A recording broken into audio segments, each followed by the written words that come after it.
Hello everybody and happy holiday. This afternoon I am going to show you how to put together a Victoria sandwich cake, and as they used to say in Blue Peter, and perhaps they still do, here's one I made earlier.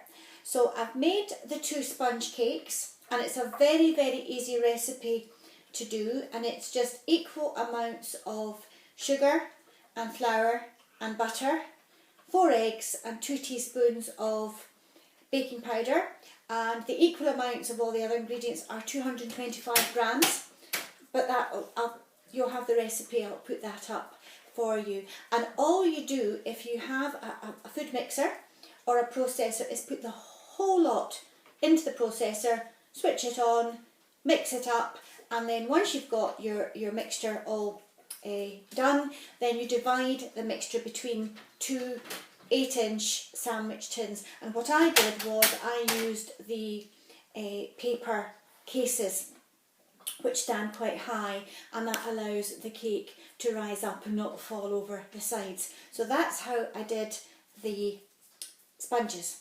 So what I'm going to do now is just show you how easy it is to put it together, and even making the actual cake. I'm not a fan of having to cream the butter and the sugar and then add the eggs a little at a time, and then it curdles and you've got to add the flour. So this is such an easy recipe to do. So once you've cooled your sponges, which mine are, you turn one of them upside down onto your plate so that you've got a nice flat surface to put on your filling. And in this case it's going to be jam. I'm just using strawberry jam, but you could have blackcurrant, you could have raspberry.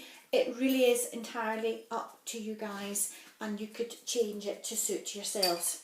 Now you could melt this, but if it's a nice easy spreadable jam then you shouldn't have to worry. So I'm just going to spread this quite thick.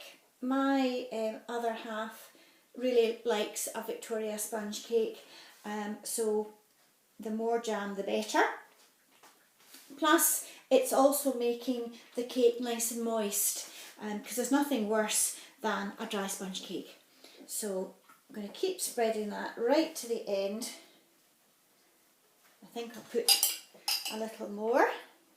And as I say, you could, if you fancied a lemon curd as a filling, you don't have to have jam. I mean, you can change this. This is such an easy recipe. You could also, if you wanted, with the two sponges, just ice them on the top, which is what I used to do many years ago when I worked in a little coffee shop when I lived in Glasgow. And we just used to make the sponges as they are and just ice the top, and then you could have all sorts of different butter icing.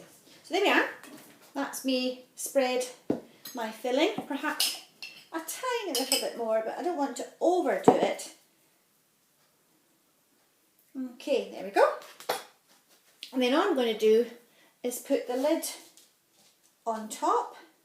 Now you could, if you really wanted to, you could have icing sugar over the top, which if you were going to have the cake straight away would be lovely.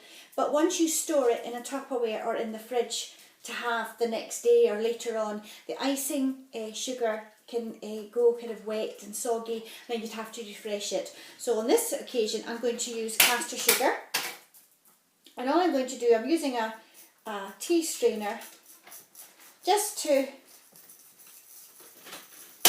lightly sprinkle it over.